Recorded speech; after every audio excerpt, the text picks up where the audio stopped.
नमस्कार दोस्तों, राधे राधे। स्वागत है आपका मेरे इस चैनल माँ धर्म गंगा में।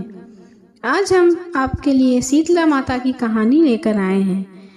इस कहानी से पता चलता है किस तरह शीतला माता धरती में प्रकट हुई थी और कुम्हार के घर को छोड़कर पूरे गांव में आग लग गई थी। एक बार जब शीतला माता को यह जानने की इच्छा हुई कि उनकी पूजा धरती पर कौन कौन करता है, जिसको जानने के लिए शीतला माता धरती में आने का निर्णय लिया और धरती में आते ही शीतला माता ने एक बुजुर्ग महिला का रूप ले लिया। तभी शीतला माता राजस्थान के डुंगरी गांव में पहुंची और इधर उधर की गलियों में घूमने लगी।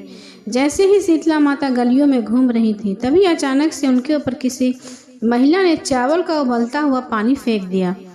उबला हुआ पानी डालने के कारण शीतला माता के शरीर में छाले पड़ गए, जिसके कारण शीतला माता को बहुत जोर से जलन होने लगी और पूरे शरीर में अत्यधिक पीड़ा होने लगी, जिसके कारण शीतला माता गलियों गलियों में सभी के पास गई और कहने लगी, मेरी मदद करो, मेरे ऊपर किसी ने गर्म पानी डाल दिया है, जिसके कारण मेरे पूरे शरीर में असहनीय पीड़ा हो रही है, कोई मेरी मदद करो। लेकिन किसी ने भी शीतला माता की मदद नहीं की और सभी ने उनको अनदेखा कर दिया। लेकिन थोड़ी दूर चलने के बाद जब शीतला माता एक कुम्हार के पास पहुंची, तो उस कुम्हार की पत्नी ने शीतला माता को देखा कि इनके शरीर में तो बड़े बड़े छाले पड़े हुए हैं और माता जी ने कुम्हार की पत्नी से कहा, मेरी मदद करो, मेरे शरीर में असहनीय पीड़ा हो रही है और बहुत तेज जलन हो रही है। जिसके बाद कुम्हार की पत्नी ने शीतला माता को अपने पास बुलाया और उनसे कहा, माँ जी आप यहाँ बैठ जाइए। जिसके बाद कुम्हार की पत्नी शीतला माता पर एक मटके से ठंडा पानी डालती है, जिससे शीतला माता की जलन थोड़ी शांत हो जाती है।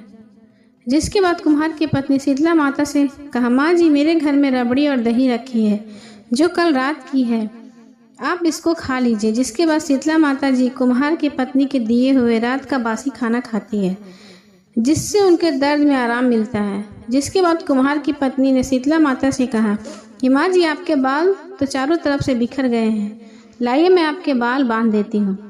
जैसे ही कुम्हार की पत्नी ने शीतला माता के बालों को बांधना शुरू किया, तो उसने देखा कि उस बुजुर्ग महिला के पीछे भी एक आंख है, जिसको देखकर कुम्हार की पत्नी बहुत डर गई और वहां से भागने लगी।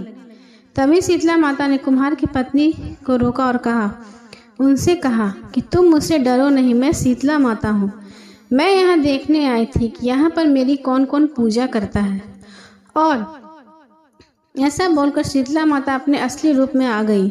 जिसके बाद कुम्हार की पत्नी ने जैसे ही शीतला माता को असली रूप में देखा, वह तुरंत शीतला माता के पास गई और कहने लगी, माता मैं आपको अपने घर कहाँ पर बैठा हूँ, मेरे घर में चारों तरफ तो गंदगी फैली हुई है और बैठने तक की जगह नहीं।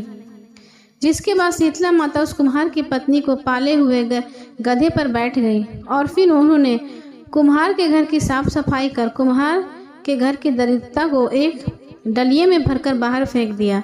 जिसके बाद शीतला माता ने उस कुम्हार की पत्नी को खुश होकर कहा, मांगो तुम्हें जो वरदान मांगना हो, मैं तुमसे बहुत प्रसन्न हूँ। तभी कुम्हार की पत्नी ने शीतला माता से कहा, माता आप हमें वरदान के रूप में इतना दीजिए कि आप हमारे राजस्थान के डुंगरी गांव में ही निवास करें और जो भी मनुष्य सप्तमी और अष्टमी को आपकी पूजा करे, व्रत रखे और आपको ठंडे भोजन से भोग लगाए, आप उनके घर की गरीबी भी खत्म करें और जो भी महिला और आपकी पूजा सच्चे मन से करे, आप उनको अपना आशीर्वाद दें और सभी लोगों को रोग मुक्त करें। जिसके बाद शीतला माता ने कुम्हार की पत्नी की बात मानकर कहा, तथास्तु, तुम्हारा यह वर जरूर पूरा होगा। जिसके बाद शीतला माता ने कुम्हार की पत्नी से कहा कि तुम अपने घर के इस घड़े के पानी को चारों ओर छिड़क देना, लेकिन कल पूरे गांव में आग लगेगी, लेकिन तुम्हारे घर में आग नहीं लगेगी। जिसके बाद कुम्हार की पत्नी ने शीतला माता की बात मानकर घड़े के पानी को अपने घर के चारों ओर छिड़क लिया। जब अगले दिन शुरू हुआ तो सबके घर में आग लग गई, लेकिन कुम्हार के घर में आग नहीं लगी। जिसको देखकर सभी लोग आश्चर्यचकित हो गए और वह सभी लोग राजा के पास गए, उनको सारी बात बताई कि हमारे घर में आग लगी और कुम्हार के घर में आग नहीं लगी। राजा भी यह सुनकर बहुत आश्चर्यचकित हो गया। जिसके बाद राजा ने अपने सेवकों को भेजकर उस कुम्हार की पत्नी को अपने दरबार में बुलाया। जब कुम्हार की पत्नी ने राजा के दरबार में पहुंची, तब राजा ने उससे पूछा कि तुम्हारे घर को छोड़कर बाकी सभी के घर में आग कैसे लगी। तुम्हारे घर में आग क्यों नहीं लगी? तब कुम्हार की पत्नी ने कहा, कल मेरे घर में शीतला माता आई थी और उन्हीं की कृपा से ऐसा हुआ। यह सुनकर राजा और सभी गांव वाले एकदम स्तब्ध रह गए। फिर राजा ने पूरे गांव में सभी लोगों से कहा, आज से सभी लोग शीतला माता की पूजा करेंगे। और तभी से डुंगरी गांव का नाम शीत की डुंगरी पड़ गया। और राजस्थान में शीतला माता का बहुत बड़ा मंदिर बनाया गया, जहाँ पर हर साल मेला लगता है और बहुत सारे लोग मेले में आते हैं। शीतला माता को चेचक और बहुत से रोगों की देवी बोला जाता है। जिन लोगों को चेचक रोग हो जाता है उनको शीतला माता की पूजा अवश्य करनी चाहिए।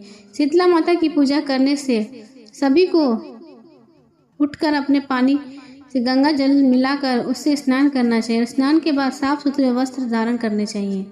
फिर पूजा करने के लिए एक थाली में सप्तमी के दिन बनी खीर, नमक व बाजरे की रोटी, मठरी रखें। दूसरी थाली में आटे के बने दीपक, रोली, वस्त्र, चावल और एक लोटे में ठंडा जल भी रखें। फिर शीतला माता की मूर्ति को स्नान कराएं और उसके बाद हल्दी और रोली उनको टीका लगाएं। थाली में रखी सभी वस्तुओं को अर्पण करें और फिर एक दीपक बिना जलाए रखें, उनको भोग लगाएं और उनकी आरती करें। शीतला माता की पूजा चैत्र कृष्ण पक्ष की अष्टमी को मनाया जाता है। इनकी पूजा करने से सभी रोगों का नष्ट होता है। बोलो शीतला माता की जय।